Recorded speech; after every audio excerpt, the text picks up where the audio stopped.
this exists. I know this sounds cliche, but without this thing existing, I think that many of us wouldn't be wrestling fans. Ah yes, the first running thread throughout a Monday night. Bobby Heenan is a legend, and always a win. Iconic intro. Is it good?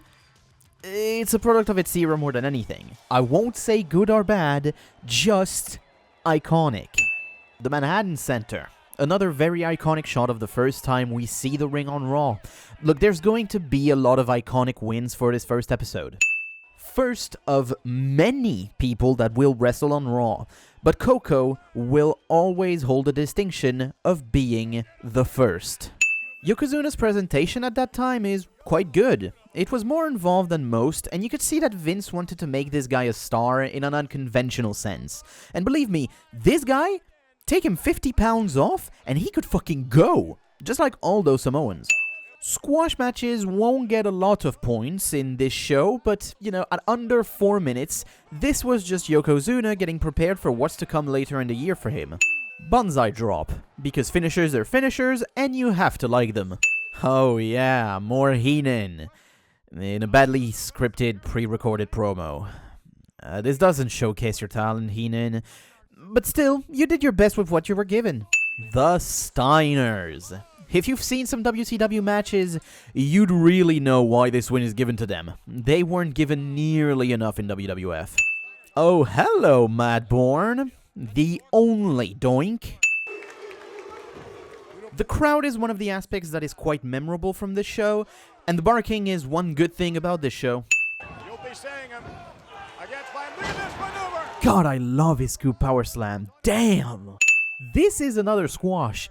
But man, the Steiners are so fun with their power moves, and they're damn stiff here. A perfect Steiner Bulldog, and a 3-minute on-the-dot finish. Ah, Heenan, you're seriously the most memorable thing about this show. Scott Hall, with a very thick fake accent at that time. Thank God he'll drop that in a year. The style of promo at that time from him was different than what, of course, we'll be accustomed to later. It's very slow, and the enunciation is weird. But hey, welcome to the end of the Golden Era and the entrance to a time known as the New Generation Era. Thanks for giving the context on that attack, by the way, because ain't no way I'm watching WWF Mania. Ah yes, Vince McMahon taking a toothpick. Could we do that with something 1,000 times heavier? Headlock on Hunger, because we like to hear about some aid to the rest of the world. Shawn Michaels is always a win. Except from 1985 to 2001. Still though, this guy was already enough of an attraction and a wrestler that could go that Vince put him in the longest match on the card. Japanese arm drag. One of my favorite moves to see because the bump looks great, and when it's taken by someone like HBK, you just know it'll look good. Where you can make a name for yourself real Big time. Let's go Sean chants, because people in New York recognize game. You missed it during the break, folks. Shawn Michaels pulled a knife. One of the only lines from Bartlett that could get a chuckle if you were drunk. Has a monitor. Oh, what the fuck? I take a win away because that is an egregious error on the production side of things. Get your chompers out of the way, Kevin! This face has broken so many homes, so many. Yeah, he's really using too many theatrics at this point, but hey, that's also his charisma talking here. Because, let's be honest, he has a lot of it. And also, without even breaking a sweat. But then again, the match isn't that fast or that good. Yay, the only good little sequence in the match. The last minute. It's always about how you leave them. Did the crowd buy that false finish? Really? Sweet Chin Music. Before it was named or was a finish. But it's a beauty here. Yeah, that suplex is the finish. Go figure.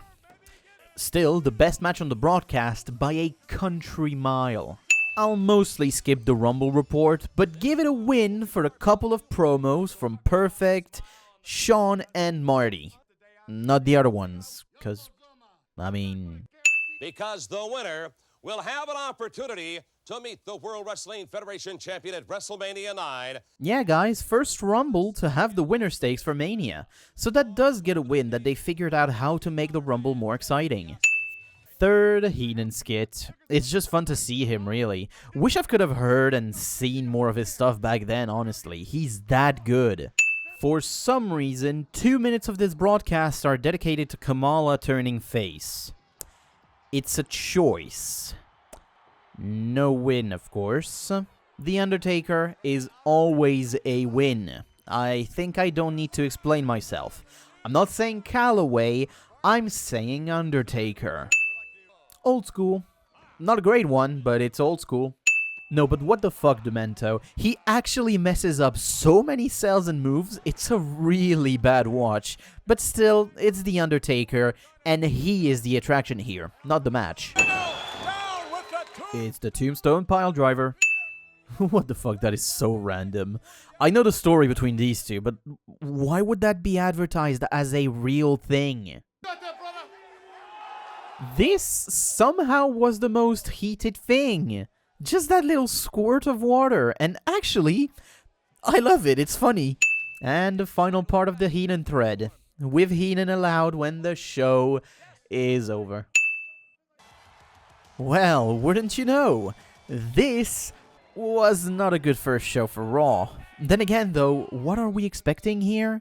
This was a WWF fighting as the top dog with very little competition around it at the time in early '93. The steroid scandal has taken its toll on Vince McMahon and company, but it was still too early to see the effects of that on the popularity of the other companies. The WWF had been taken down a peg, but no one else was still at the same level even with that hit. And so, we end up having a show that is half-assed, and its real novelty is the fact it was a live TV broadcast. We got here a half-decent HBK match and an entertaining squash for the Steiners. Other than that, it's just wank. The promos weren't that good, and really, there's only one thing you can think of here. Heenan, we need you on commentary instead of this insufferable Rob Bartlett. And guess what? We're not done with him for a few weeks. Matter of fact, we're not done with him until the last show of April. Yeah, after Mania April. This will be a long couple of months. Still, you have to hand it to the WWF, creating a show lasting now for over 32 years, and a show that was the longest weekly episodic television show in history, now the longest weekly episodic show in history, period, without the TV thing. And so, here's my rating for the show. This is something I will do for every episode of this series. I will rank the show from 0 to 10 with half and quarter grades. And this pilot episodes of Monday Night Raw gets a 2.75 out of 10. I will keep this updated on a sheet that I may also post online at some point. Trust me on my ratings. They're highly technical, based on something called winging it.